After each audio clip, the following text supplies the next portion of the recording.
I guess because it was my first film, but I didn't know it. But uma haysan in dadka Soomaalida ay yaqaanaan balwaan, balse waa filimkaygii ugu horreeyay ee aan sameeyay. aad baan ugu faraxsanahay in weli la igu xasuusto filimkaasi.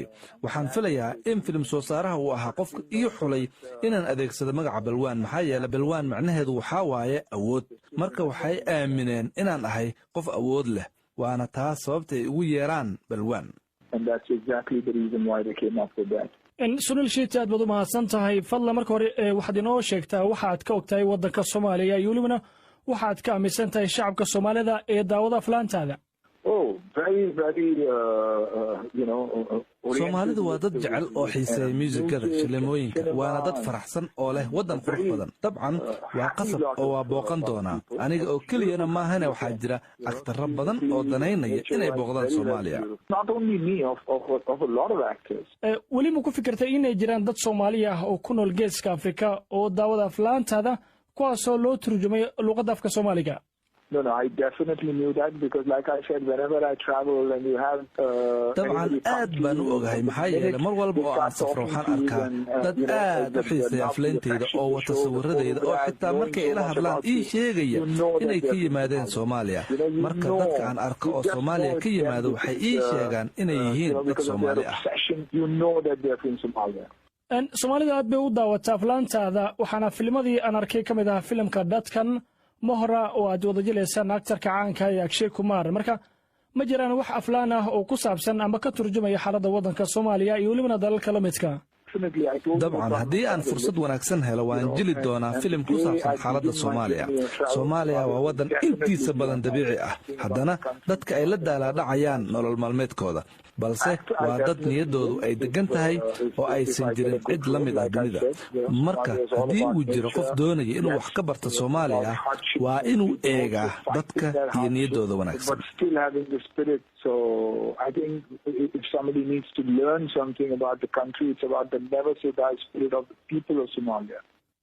Soomaalida aad bay u daawataa aflaantaada, waxaana filmadii aan arkay ka mid ah filimka Dadkan Mohra oo aad wada jilaysaan aktarka caanka ee Akshay Kumar. marka ma jiraan wax aflaan ah oo ku saabsan ama ka turjumaya xaaladda waddanka Soomaaliya iyo welibana dalalka la midka?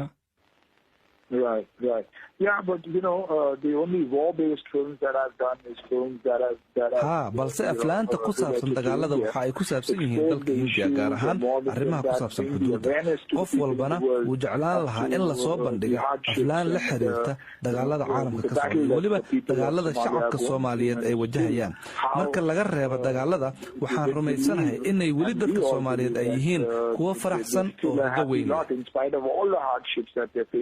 All the issues that are going on, the people are still happy and the people are still hopeful. waan gartay Sunil, marka ma jira film cusub oo soo wado oo jeclaan lahayd inaad la wadaagto dadka Soomaalida ama taageerayaashaada? wuu jiraa. waxaana filayaa inuu soo baxa bisha May ee sanadkani, waxaana la yiraahdaa Reloaded. ugu dambeyntii, marka maxaad jeclaan lahayd inaad u sheegto taageerayaashaada Soomaalida ee ku dhageysanaya? People of Somalia, I think what anybody would want is to see peace in Somalia. dadka Soomaalidu waxay la tahay in qof kastoo ka mid ah uu doonayo inuu arko Soomaaliya oo nabad ah.